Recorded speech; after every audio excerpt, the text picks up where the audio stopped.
Bing bongy bong, bing bongy bong. Welcome to Bud Mouse. This is Joe, the bearded historian. He'll tell you an interesting history. Be careful of his soldiers, they can be brats. This is Angel, she's an entity. She'll cause chaos and plant her hands at you. This is Sue, she likes spirits, not the alcohol. She's the reason this channel exists. This is David, he likes fire trucks. He's here occasionally. Bing bongy bong, bing bongy bong, bing bongy bong. We preserve his story. Welcome to Wednesday. We have a very silly video today. Very short video today, but hopefully you'll enjoy it. It's one of those ones where when I was looking through the list, I wanted to know more just because I'm like, okay, that's very funny. And the pictures in my mind, of course, are funny. Hopefully you'll enjoy the pictures I picked. So let us know. Did you fart a bird? Anyway, before all that, we've got a race, and I chose, maybe I should have chose penguins. Let's choose penguins. Hold on a second. Oh, there's our penguins. Off we go. Alright, there's Sandra. So other names I can see around the fluffy little bodies. There's Zoel. There's Josie. There's Tom. There's Red. Popcorn, Enfield. A Space, April. Ninja.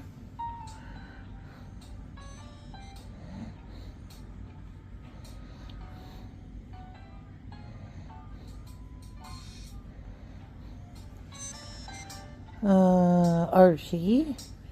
Let's see. Ben. Let's see, who else do I see? So many names I cannot see. Looks like it's gonna be Red. Oh, come on, Red. Alright. There's Red. Hold on a second. Alright, this is Red's room. Mr. Red does a lot of things, talking. We don't know anything about the tube of you, of course not. And there's some games, of course. And there's some shorts, which are games and vlogs. And of course some knives, which is where I usually pop in. Think outside the box, hang out, music, quick test. So if you're into any of these things, check out Mr. Red. He has got 4K. Like, share, comment. Alright, Mr. Bearded Historian, what are we doing? Well, for our Wayback Wednesday, there was an event that happened on the 10th of December, 1932. Very silly event. Very silly event. Lasted 1 month, 1 week, 1 day. That's a pretty good calendar trick. Right? Basically, what happened was down in Australia, they were having an issue with a certain large flightless bird, indigenous to Australia. They were having issues. They had issues in late 1932, and it dealt with the public concern of emus. And what wound up happening... Emu. Continue. Oh My God. I had to sneeze it. Jesus.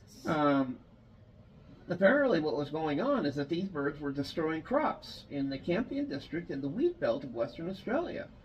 Well, how else are we going to deal with it? You know, Australian artillery, armed with Lewis guns, came to the rescue. Ha ha.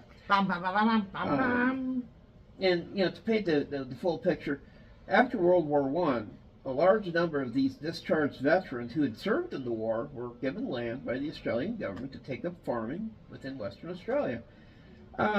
These agriculturally marginal areas, not exactly, you know, huge crop growing places, and the onset of the Great Depression in 1929, these farmers were encouraged to increase their wheat crops, with the government promising and failing to deliver assistance in the form of subsidies. Well, because of this How many of us are surprised that the government didn't follow through? Oh yeah, that and Raise your hands. all in one big island.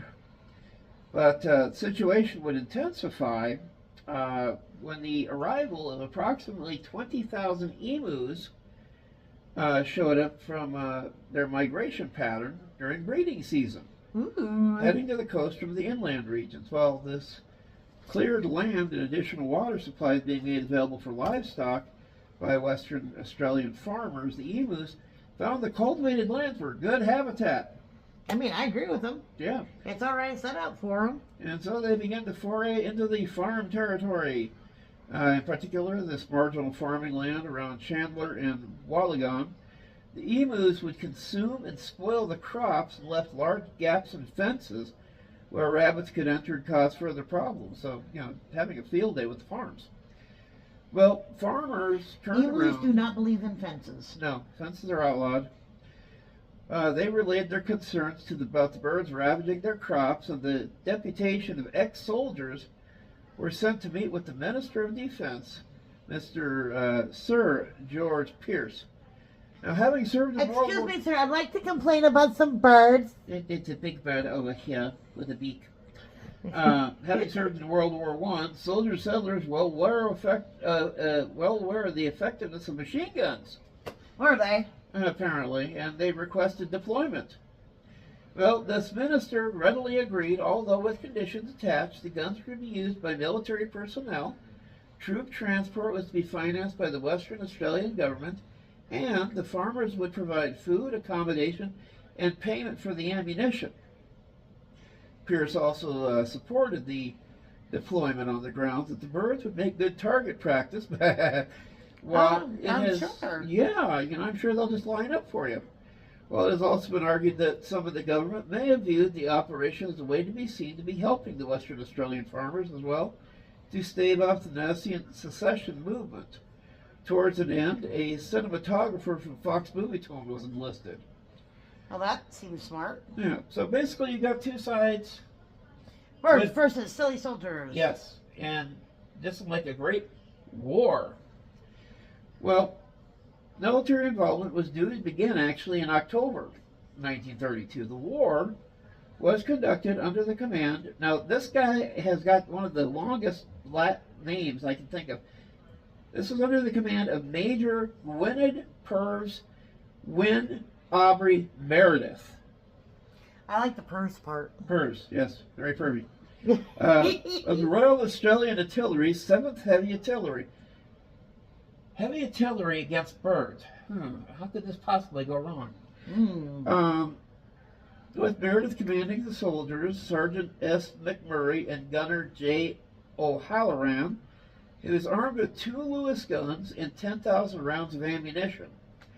Now, the operation, irony, was delayed by a period of rainfall that caused the emus to scatter over a wider area. The emus had to hide from the rain. They're very afraid of rain, kind of like our turkeys. Rain would cease on the 2nd of November, and then whereupon the troops were deployed with orders to assist the farmers and, according to the newspaper account, to collect 100 emu skins so that the feathers could be used to make hats for white horsemen. Well, that seems like a grand plan. Yeah, I can't see how this could go possibly wrong. Well, The emus are in on it. Oh yeah, they were just lining up to hand over feathers. Well, the men traveled to Campion, where some 50 emus were sighted. As the birds were out of range of the guns, the local settlers attempted to herd the emus into an ambush. But the birds would split into small groups and ran so that they were difficult to target. Jeez, it's almost like they're trying to herd wild animals. What a concept. And of course they wouldn't listen to order, come back here. Nevertheless, when the first fusillade from the machine guns were ineffective due to the range, a second round of gunfire was able to kill a number of birds. Later the same day, a small flock was encountered, and perhaps a dozen birds were killed. Notice they really couldn't throw out a single number because probably the animals are too busy laughing at them. They're right. Next significant event would occur 2 days later, on the 4th of November. Meredith had established an ambush near a local dam, and more than 1,000 emus were spotted heading towards the position. This time, the gunners waited until the birds were in close proximity before opening fire. And then the gun jammed. After only 12 birds were killed and the remainder scattered before any more could be shot. No more birds were sighted that day. In the days that followed, Meredith would choose to move further south where the birds were reported to be fairly tame, but there were only limited success despite the efforts. By the fourth day of the campaign, Army observers noted that each pack seemed to have its own leader now. A big black-plumed bird which stands fully 6 feet high and keeps watch while the mates carry out their work of destruction and warns them of the approach. They're getting smart. What? I mean, that's good scouting right there. And then at one stage, Meredith even went so far as to mount one of the guns on a truck, a move that proved to be ineffective as the truck was unable to gain on the birds, and the ride was so rough that the gunner was unable to fire any shots. Shook the heck out of the poor dude. By the 8th of November, 6 days after that first engagement, 2,500 rounds of ammunition had already been fired, so a fourth of their bullets are already expended. Because they're geniuses. They're doing good. The number of birds killed is uncertain. One account would estimate 50 birds, but other accounts would range from 200 to 500, the latter figure being provided by the settlers. Of course, they're trying to make it look like that it was actually working so they can keep shooting. That's forbid. Now, the Meredith official report noted that his men had suffered no casualties except for their dignity. You imagine getting your butt kicked by the birds. I'm sorry. You lost to a bird. You guys are supposed to be the modern military special. How did you guys fight against anybody else? The birds are winning. Now, summarizing these calls, ornithologist Dominic Cervati commented, the machine gunner's dreams of point-blank fire to serried masses of emus was soon dissipated. The Emu command had evidently ordered guerrilla tactics, and its unwieldy army soon split into innumerable small units that made use of the military equipment uneconomic. A crestfallen field force therefore withdrew from the combat area after about a month. On the 8th of November, members of the Australian House of Representatives discussed the operation. Following the negative coverage of events in the local media, and including claims that only a few emus had died, Pierce withdrew the military personnel and the guns on the 8th of November. Now, after the withdrawal, Major Meredith compared the emus to Zulus and commented on the striking maneuverability of the emus while even badly wounded. He said, They're smarter than me. Yeah. If we had a military division with bullet-carrying capacity of these birds, it would face any army in the world. They can face machine guns with the invulnerability of tanks. They're like Zulus who even dumb bullets could not stop. Now, like anything, and people who are incredibly bored during the Great Depression, after the withdrawal of the military, the emu attacks on crops continued. Farmers again asked for support, citing the hot weather and drought that brought emus invading farms by the thousands. Well, James Mitchell, the Premier of Western Australia, lent his strong support for the renewal of military assistance. At the same time, a report from the base commander was issued that indicated 300 emus had been killed in the initial operation. Well, acting on these reports and requests, and the base commander's report, by the 12th of November, the Ministry of Defense approved a resumption of the military efforts. He defended his decision in the Senate, explaining why the soldiers were necessary to combat the serious agricultural threat of the large emu population. Although the military had agreed to lend the guns to the Western Australian government on the expectation that they would provide the necessary people, Meredith was once again placed in the field due to an apparent lack of experienced machine gunners in the state. Well, taking to the field on the 13th of November, the military found a degree of success over the first 2 days, with approximately 40 emus killed. The third day, 15th of November, proved to be far less successful, but by the 2nd of December, the soldiers were killing approximately 100 emus per week. Meredith recalled that on the 10th of December, and in his report, he claimed 986 confirmed kills with 9,860 rounds, a rate of exactly 10 rounds per confirmed kill. In addition, 10 Meredith, bullets per bird. no kidding, that's a real good trade-off there. In addition, Meredith claimed exactly 2,500 wounded birds had also died from their injuries. Historian Greg Breyer wrote, "This figure, however, is highly disputed and is likely to be very inflated." What? No. Look at the balloon. How dare you? Yeah. In assessing the success of the Cole and Oracle and Coolgardie Miner on the 23rd of August, 1935, reported that although the use of machine guns had been criticized in many quarters, the method proved effective and saved what remained of the wheat. Now, despite the problems encountered with the coal, the farmers of the region once again requested military assistance. In 1934, 1943, and 1948, only to be turned down this time by the government. Oh. Instead, the bounty system that had been instigated in 1923 was continued, and this proved to be effective. 57,034 bounties were claimed over a 6-month period in 1934. Well, by December of 1932, the word of the Emu War had spread, reaching the United Kingdom. Some conservationists there protested the coal as an extermination of the rare emu. Dominic Cervente and Herbert Weddell, the eminent Australian ornithologist, described the war as an attempt of the mass destruction of the birds.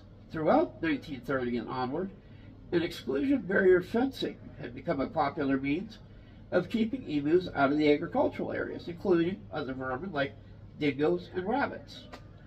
Well, in November of 1950, Hugh Leslie raised the issues of emus in federal parliament and urged the Army Minister Hosea Francis to release a quantity of .303 ammunition from the Army to the use of the farmers. This minister approved the release of 500,000 rounds of ammunition. Basically, he's telling the farmers, you see them, you shoot them. Don't have to use the soldiers anymore, I guess. Yes. Interestingly enough, after all this chaos and stuff had gone through, an action comedy film entitled The Emu War premiered at Monster Fest on the 22nd of October in 2023. Another action comedy movie retelling the events called The Great Emu War, written by John Cleese, Monty Franklin, Rob Schneider, Camilla Cleese, and Jim Jeffries, was aiming to begin production in 2023 or 2024. So basically what we learned is that, granted, there's a whole lot of these birds out there running loose. They haven't been exterminated. They're still living wildly in the outbacks of Australia. And apparently they work really good against the modern army, or at least the army that they had at that time. To be honest, I think they should have just started with the fencing and stuck with it, because obviously they needed the defense to keep out the dingoes and the rabbits anyway, but they had to make that modern update. But that was our little look at the history in 1932. Now you got 15 minutes exactly. Exactly. Wow. Well, a few seconds. A few seconds, but that has been our look at the history for the girl to have her exciting foray into the emu life. But we'll see you folks later, and have a good one out there.